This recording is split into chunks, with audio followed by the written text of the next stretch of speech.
வணக்கம். சற்று முன் கிடைக்கப்பெற்ற மிக மிக முக்கியமான செய்தி ஒன்றை வெளியாகியுள்ளது. அனைத்திந்திய அண்ணா திராவிட முன்னேற்றக் கழகத்தில் உள்ள 24 எம்எல்ஏக்கள் ஓபிஎஸ்ஸிற்கு ஆதரவுகளை இரவோடு இரவாக தெரிவித்துள்ளார்கள். இது எடப்பாடி பழனிசாமி அவர்களுக்கும் அதிமுகவின் மூத்த நிர்வாகிகளுக்கும் பேர் அதிர்ச்சியை ஏற்படுத்தியுள்ளது.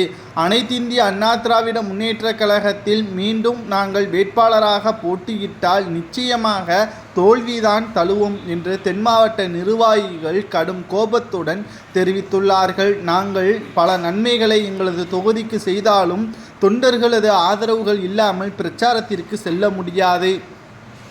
பிரச்சாரத்திற்கு திராவிட முன்னேற்ற கழகத்தினர்கள் பெரும் படையுடன் பிரச்சாரத்திற்கு செல்லும் பொழுது நாங்கள் 5-6 நபர்களை அழைத்து செல்ல முடியுமா என்ற கேள்வியையும் அதிமுகவின் அவைத்தலைவர் தமிழ்மகன் உசேன் அவர்களிடம் தெரிவித்திருக்கிறார்கள். ஏனென்றால் ஓபிஎஸ்ஸிற்கு ஆதரவாக இருக்கக்கூடிய தொண்டர்கள் நாங்கள் செல்லும் பொழுது எங்களை ஆதரவுகளை தெரிவிக்காமல் அவர்கள் விலகிச் செல்வார்கள். இது எங்களுக்குள்ளே இருக்கக்கூடிய உறவுகளும் பிரிவை ஏற்படுத்தும். ஒட்டுமொத்தமாக அனைத்திந்திய அண்ணா திராவிட முன்னேற்றக் கழகம் 2026 சட்டமன்ற தேர்தலில் வெற்றி அடைய வேண்டும் என்றால் ஒருங்கிணைந்த அதிமுகவால் மட்டும்தான் அது சாத்தியமாகும். இல்லை என்றால் மிகப்பெரிய ஒரு தோல்வியே தான் தழுவும் என்பதற்கேற்ப பல்வேறு குற்றச்சாட்டுகளையும் முன்வைத்திருந்தார்கள். செயற்குழு கூட்டத்திற்கு முன்பாகவே பேசியிருந்த நிலையில் அதை பற்றி பெரிதளவில் எடப்பாடி பேசாமல் தவிர்த்து வந்தார்.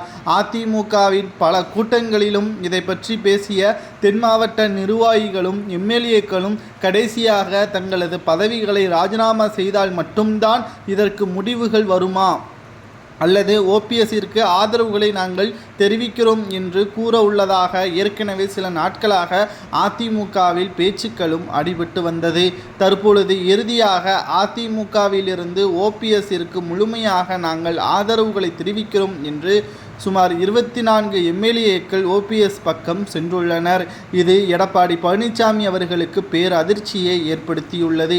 ஏனென்றால் எடப்பாடி பழனிசாமி அவர்கள் முதலில் எப்படி இருந்தார், கூவத்தூர் கூட்டத்திற்கு பிறகு எப்படி மாறினார், முதல்வராக ஆனதற்கு பிறகு யார் முதுகில் குத்தினார் என்ற அனைத்தும் நமக்கு தெரியும், மக்களுக்கு தெரியும். அதற்காகவே மக்களவைத் தேர்தலில் எடப்பாடியின் ஆதரவாளர்கள் வேட்பாளராக நிறுத்தப்பட்ட பொழுது தோல்வியடைந்ததும், அதேபோல் ராமநாதபுரத்தில் சுயேட்சையாக ஓபிஎஸ் அவர்கள் வெற்றியடைந்து 2வது இடத்தில் தோல்வி அடைந்தது உண்மைதான். ஆனால் 2வது இடத்தில் அதிமுகவை பின்னுக்கு தள்ளி 2வது இடத்தில் வந்ததும் குறிப்பிடத்தக்கது. இது ஓபிஎஸ்க்கு கிடைத்த வெற்றியாகத்தான் பார்க்கப்படுகிறது.